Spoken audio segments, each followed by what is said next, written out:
So this is, kita boleh lukis. Boleh nampak kan ni Dian? Tidak, teacher. Teacher tutup kah? Angkat Oh. di sini. Oh, Okay. nampak sudah. Okay. So this one yang teacher point ni, which one? This is A. Sorry. This is A, this is B. Okay. So this is A, this is B. Alright. So this is 2 cm, 2 cm, 2 cm. 5. Sorry ya, kejap. Okay. Nampak Dian? Nampak? Okay. Mungkin kamu tidak clear nombor tapi teacher baca lah sini. So for A, dia punya length of sides is 2, 2, 2. Kalau yang B, length of sides dia ni, each of the sides is 5, 5, 5. Okay. So sekarang volume. Kalau cari volume maksudnya length times width times height kan, tinggi. Betul? So, okay. So untuk A, dia punya volume ialah 2, 2, 2. 2 kali 2 kali 2, 8 cm. 5, 5, 5. 5 kali 5 kali 5, 125 kah? Is it?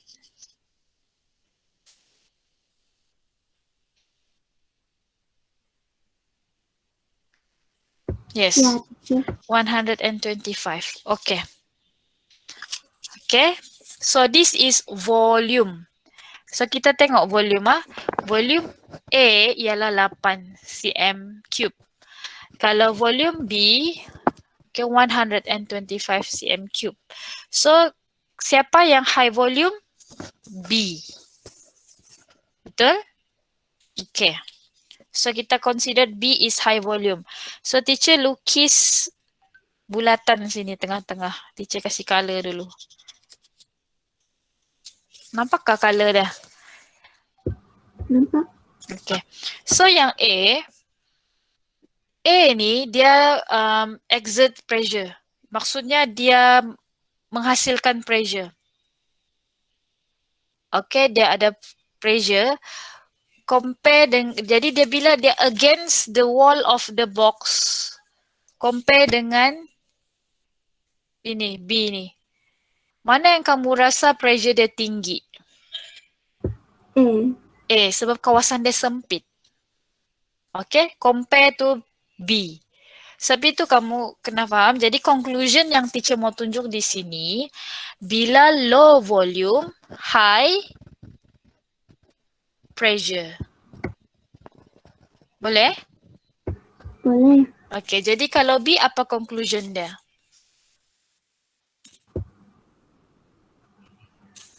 Ni volume. Lepas tu, apa conclusion between volume dengan pressure? High volume, low pressure. Yes, high volume, low pressure. Sekejap ah. Oh, okay. Ingat tadi yang baru join. Okay, Syafiqah okay kah?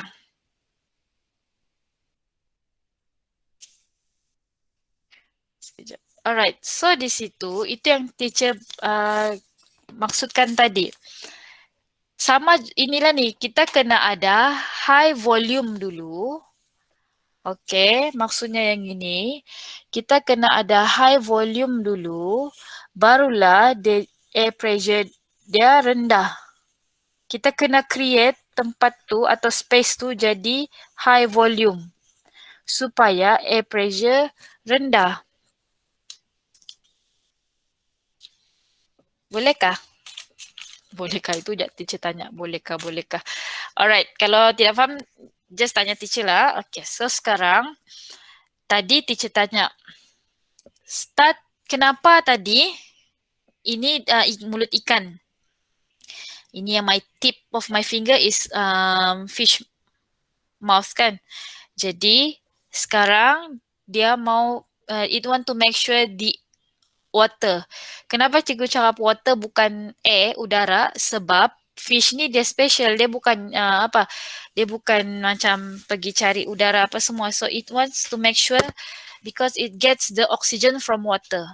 Okay, sekarang sebab itu kenapa teacher cakap pasal water. So macam mana dia make sure water flows in?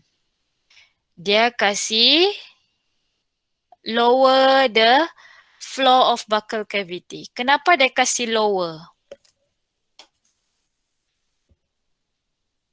Supaya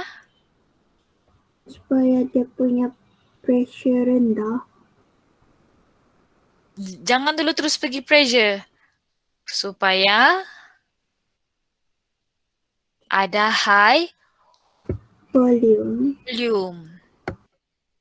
Okay, bila dia kasih besar ruang dia, ingat tadi kita tengok box tu kan? Bila box besar ruang, baru pressure dia rendah. Boleh? Boleh, teacher. Okay, so di sini, again, this is mouth, fish mouth. Dia kasih lower, volume dulu berubah. Volume jadi high volume, volume of that buccal cavity. Okay, buccal cavity ni kawasan mulut ikan tu. Dia kasih besar dulu ruang mulut, barulah air pressure rendah, barulah air pressure atau in this case the water itself akan mengalir masuk mulut. Okay. So, barulah ada flows in the water masuk. Alright. So, water from outside in which contain oxygen, dissolved oxygen enters the mouth. Kita tidak cakap and then the oxygen enter the mouth. Kalau fish, kita cakap the water flows in. Okay, lepas tu bila dia flows in, operculum operculum ni dia mesti tertutup. Tahu tak operculum tu apa, Dian? Yang dekat insang. Yang kan teacher tak boleh tunjuk pula. Kalau ikan tu kita mau tengok insang dia, kita buka sedikit tu. Itu adalah operculum. Okay. So dia kena mulut buka, operculum dia mesti tutup. Okay, mesti tutup. So maksudnya dia tidak macam bocor lah mulut dia, supaya make sure ada air masuk, mesti ada yang tahan. Dia punya operculum ni mesti tutup. The operculum opening is closed. Kalau mau tengok dia dalam diagram tu. Okay, lepas tu kalau in fish, breathing mechanism in fish, dia punya breathing tadi kita cakap inhalation, exhalation. Okay, kalau dalam frogs, insect and human, inhale maksudnya masuk air kan, exhale maksudnya keluar. Yang ini bukannya, kalau dalam fish dia special sikit lah. Dia tidak, it doesn't means that the fish dia spit out air tu, tidak. Air tu akan flows out from the operculum. Tadi dia tutup, sekarang dia akan buka. Okay, apa yang dia buka? Operculum opening tadi tu yang di tepi dia tu. Tapi pada masa yang sama mulut dia tertutup. Okay, dia kamu untuk faham, kita pergi tengok konsep inhalation dulu. Kita faham yang ini, jadi apa yang berlaku semasa exhalation dia opposite sahaja. Okay, maksudnya kalau inhalation, the mouth is open, operculum is closed. And then the buccal cavity is being lowered. Tetapi kalau exhalation, dia versus apa yang open tadi mouth open kan, sekarang mouth is closed. Operculum, tadi masa inhalation dia close, sekarang masa exhalation the operculum is open. So barulah ada flow.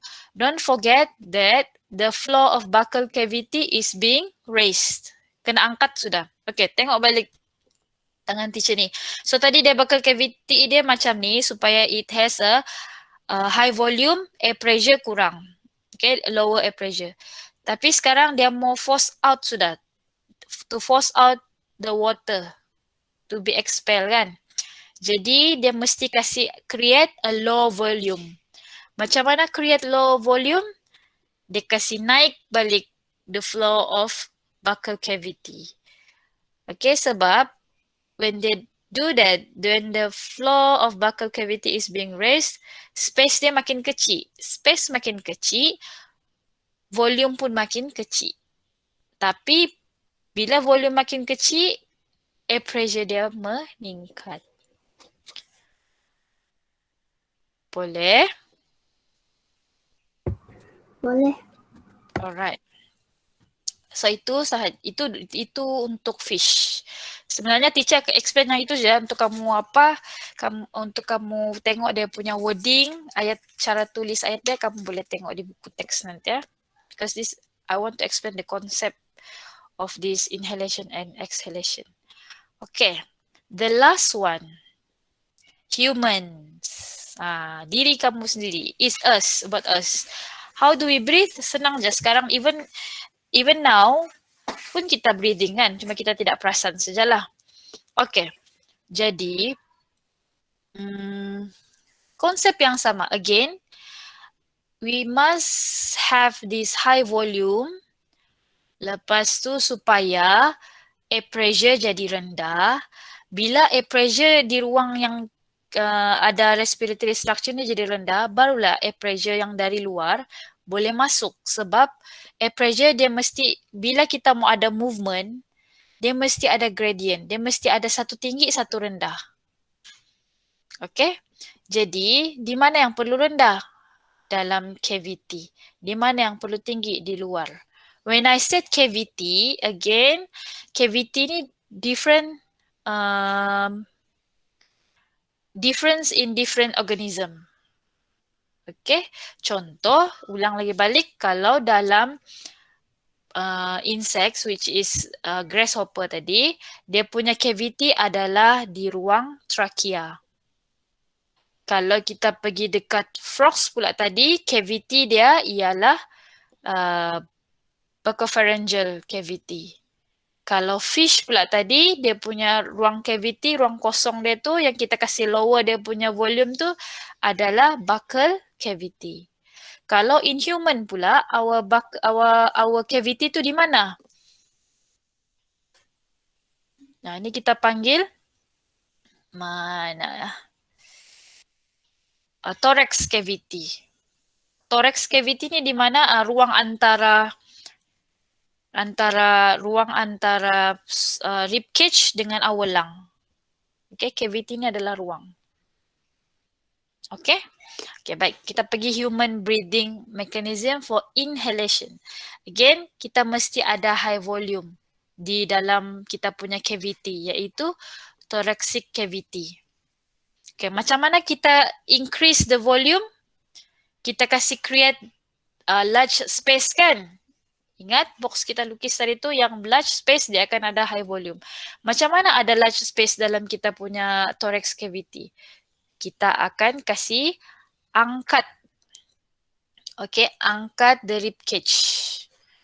Okay, rib cage akan terangkat.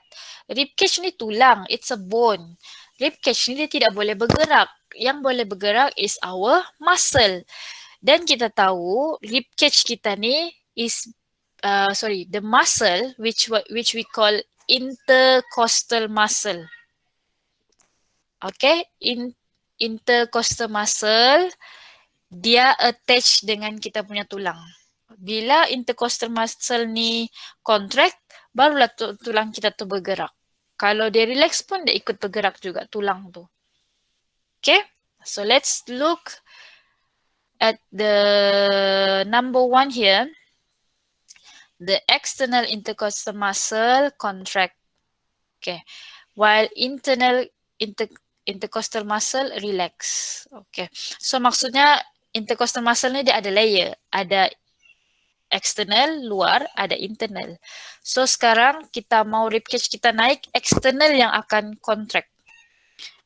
Okay. And then this muscle dia adalah antagonic. Antagonic maksudnya mesti ada yang relax, mesti ada yang contract pada satu masa. Dia tidak boleh dua-dua contract. Kalau dua-dua contract itu yang jadi cramp tu, kejang. Okay, so tengok di sini, tengok diagram ni lah sambil-sambil kita bincang ni. So this is our rib Okay, lusuk kita, and then kita ada muscle di sini, intercostal muscle. So this intercostal muscle and external intercostal muscle dia akan contract, so kita punya rib cage akan bergerak. Okay, this action causes the rib cage to move upward and upward, ke atas dan ke depan, outward, keluar. Okay, jadi sambil tu cuba kita tarik nafas. Perasan? Kita tarik nafas. Dia akan rib cage kita tu, dada kita ni nampak terangkat, seperti rib cage kita terangkat, move upward and outward. At the same time, benda ni nampak laju kan? Tapi sebenarnya semua tu berlaku dengan serentak. Okay. So bila kita rib cage kita terangkat, diaphragm muscle contract. Okay, diaphragm ni, okay, tengok di sini ya. Macam ni lah, okay. So diaphragm ni, ini adalah diaphragm kita. Diaphragm ni tengok di bawah. Tengok di dalam diagram dia ada berada di bawah. Okay, diaphragm ni kalau dia punya keadaan asal atau when it relax, dia berbentuk dome. Macam kubah kan. Dia melengkung. Tapi kalau dia contract, let's say, sebab kenapa dia perlu contract? Kamu tengok bila dia contract, bila dia relax macam ni, sempit kawasan tu. Tapi bila dia contract, maksudnya dia rata, kawasan atau thorax cavity akan jadi large in space. Again, kamu tahu bila large space, high volume. Jadi, dia dua serentak. Mula-mula dada naik ke atas ataupun our rib cage being move upward and outward. At the same time, dada naik ke atas, yang ini naik jadi rata. So, secara tidak langsung, dua-dua ni akan menyebabkan high volume in thorax cavity. Jadi kalau sudah high volume, air pressure kurang. Bila air pressure kurang di dalam, air pressure daripada luar, our environment ni tinggi, ada gradient. Ada tinggi, ada rendah. Ni tangan teacher yang sebelah apa ni? Sebelah kanan ni adalah represent air pressure in cavity. Ini my left hand represent air pressure in the environment. Bila ada gradient, ada tinggi, ada rendah, yang tinggi akan move. So the air will move from high air pressure to lower air pressure. Nampak macam senang kan? Bila kita ada sudah udara masuk, bergerak apa semua. Tapi ini adalah dia punya part by part apa yang berlaku. Ingat, kita mesti create high volume dulu. Okay? So, bila kita faham satu inhalation, exhalation tu bertentangan saja. Apa yang teacher maksud bertentangan? Again, kita mesti make sure that the volume of the thorax cavity is being reduced. Daripada high jadi low. Bila maksudnya macam mana mau kasih reduce volume daripada high pergi low, kita kasih reduce dia punya size. Macam mana reduce size? Tadi yang naik atas the rib cage. Rib cage tadi kan dia move upward. Upward lawan dia, opposite dia downward. Rib cage tadi masa inhalation it moves upward and outward. Up and out. Kalau exhalation, kita kasih reverse, the rib cage, kita hembus. So, the rib cage is downwards and inwards. Makin kamu tengok perbuatan kita ni, bila kita exhale, dia akan makin kurang space dia tu. At the same time, diaphragm tadi dia rata kan? Tengok ni, bila dia melengkung, space tu makin berkurang. Again, bila space berkurang, volume pun berkurang. Volume versus air pressure. Kalau volume kurang, air pressure tinggi. Air pressure tinggi maksudnya sekarang macam ni. Ini dalam cavity, ini air pressure dalam cavity, ini air pressure di luar. Okay, outside of our body. So ada movement daripada dalam akan move ataupun the air being pushed out of the lungs. Okay, teacher tidak akan explain dia punya cara wording dia tulis ke apa. In this video, my main objective is to explain to you the concept of breathing mechanisms. Okay, so nanti teacher akan bagi latihan lah untuk kamu faham macam mana mau tulis jawapan. Yang penting kamu faham konsep dulu. Again and again, I said must start with volume. Volume berubah, it will affect the air pressure. Okay? Now, we make comparison. Masih ada orang kan ni yang tengok teacher? Masih. Okay. Okay kah? Boleh faham? Boleh. Okay. Dia yang sejarah satu orang kah ada lagi yang lain? Ada Syafiqah juga. Okay. Alright. Syafiqah kalau apa-apa tidak faham boleh tanya ah. Alright. So sekarang kita pergi comparison.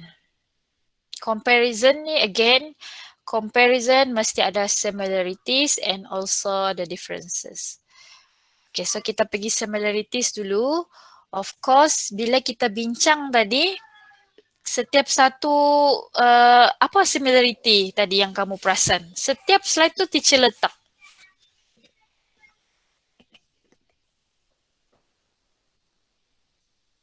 Dian, boleh perasan tadi apa teacher letak? Setiap slide tu mesti teacher ada refer satu words tu. Yang high volume, low pressure, gitu tu. Gitu tu kan? Itu satu. Lepas tu teacher cakap cavity, setiap tu ada cavity masing-masing. Okay, maksudnya kalau tadi teacher dah bagi tahu kalau apa nama dia tu? Kalau apa haiwan tadi yang first tu? Grasshopper, insect. Dia punya cavity dia adalah di spiracle ataupun thorax, abdomen, again and then. Okay, jadi dia punya similarities, persamaan dia, humans and animals have special muscular structure to expand and contract the respiratory cavity.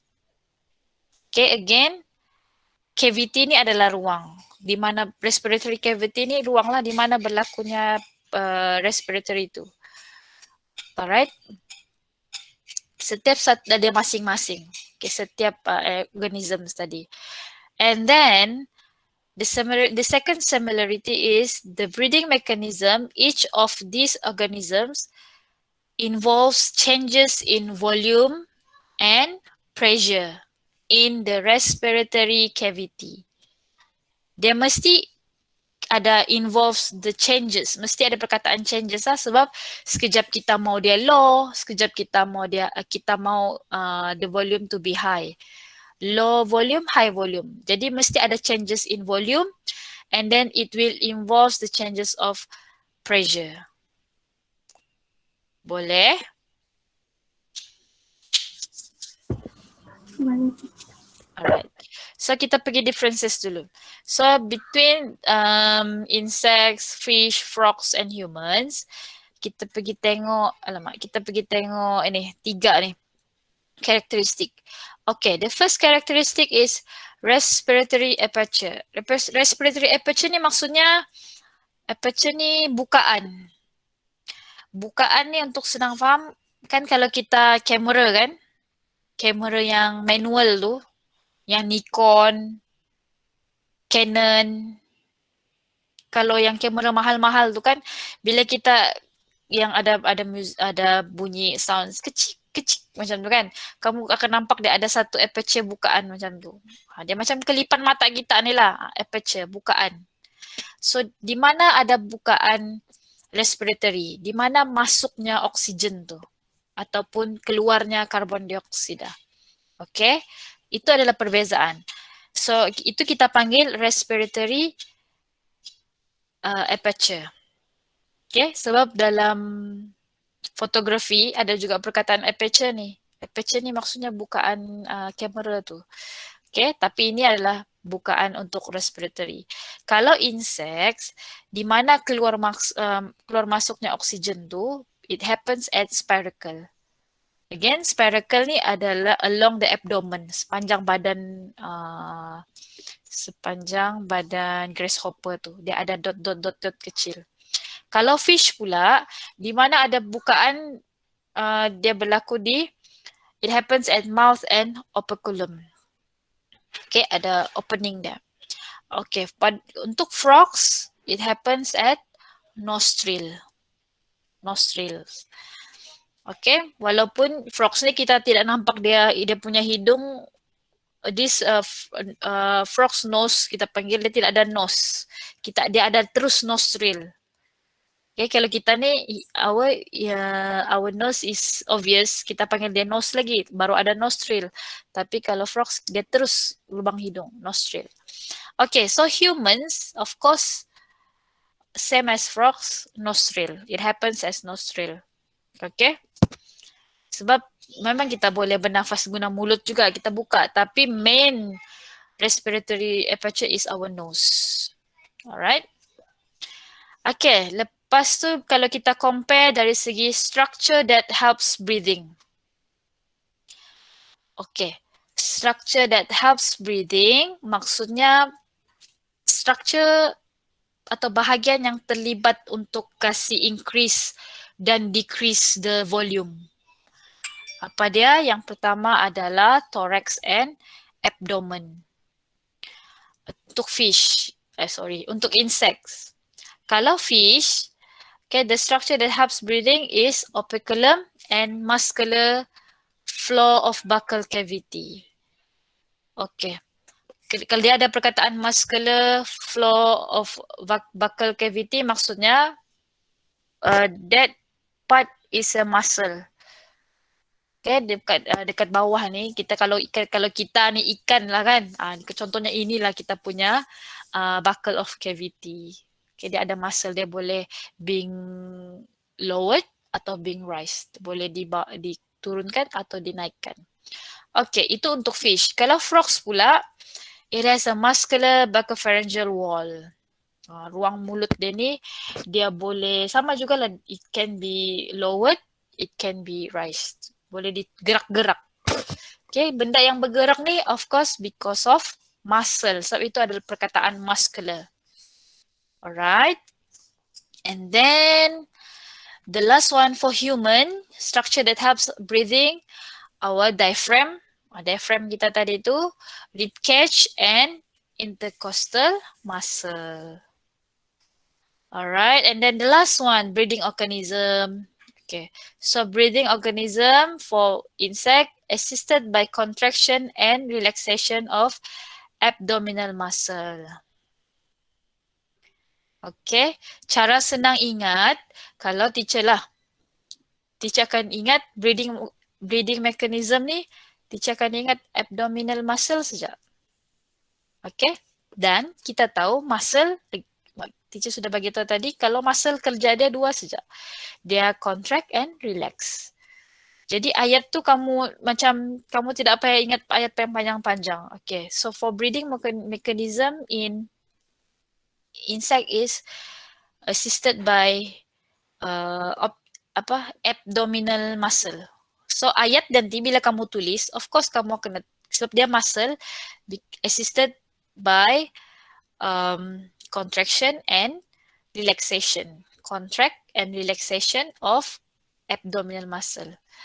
Okay, itu untuk insects. Kalau fish pula. Okay, fish assisted by movement of floor of the buccal cavity and operculum. Okay, since sebenarnya floor of cavity ni pun dia ada muscle kan, pun kamu boleh guna ayat tu. Assisted by the contraction and relaxation of buccal cavity. Alright, dan juga opening of a movement lah. Movement of operculum. Sebab kita cara movement ni maksudnya operculum tu dia boleh close, boleh open. Alright, then the third one, frogs. Frogs kita tahu sama juga, since this muscular buccopharyngeal structure is involved in breathing, jadi assisted by inilah movement of buccopharyngeal wall. Okay, and of course the elasticity of lungs. Okay, elasticity of lungs. Okay, for human ni supposedly kita tahu by heart lah. Kita memang tahu sudah sebab kita we do it every day. We breathe every day, every seconds in our life. Jadi kita kena tahulah it must be assisted by, of course, bila kita cakap pasal intercostal muscle, ada apa ayat sebelum intercostal muscle? Contraction and relaxation of intercostal muscle. Sebab ada perkataan muscle. Okay. And then of course the contraction and relaxation of intercostal muscle, diaphragm muscle, okay, and as well as movement of rib cage. Rib cage ni kita cakap movement lah, sebab rib cage ni dia bukan contract and relax, okay, dia move inward ataupun outward. Okay, boleh Dian? Boleh. Okay, 1 hour juga. Tidak sangka lama pula. Okay, jadi ada lagi kah? Teacher punya slide kejap ah. Okay, so that's all for our 8.2 breathing mechanisms. So I guess as a summary, itu saja yang kamu kena ingat. I think you need to write atau not write, read again. Nanti Dian boleh baca balik. Okay, atau Syafiqah boleh baca balik. Teacher tidak nampak siapa yang masih ada dalam ni. Okay, kamu boleh baca balik and then relate apa yang teacher explain tadi. Semuanya mesti based on this theory, which is volume, exchange of volume will affect the pressure. Tidak kisahlah kamu bincang, we look at what kind of organism, they mesti based on that theory. Changes in volume will affect the pressure. Okay. So kejap teacher tutup dulu. Teacher ada satu sharing lah. Kejap sharing daripada satu teacher biology. Okay. Stop recording dulu. Okay, dia punya sharing.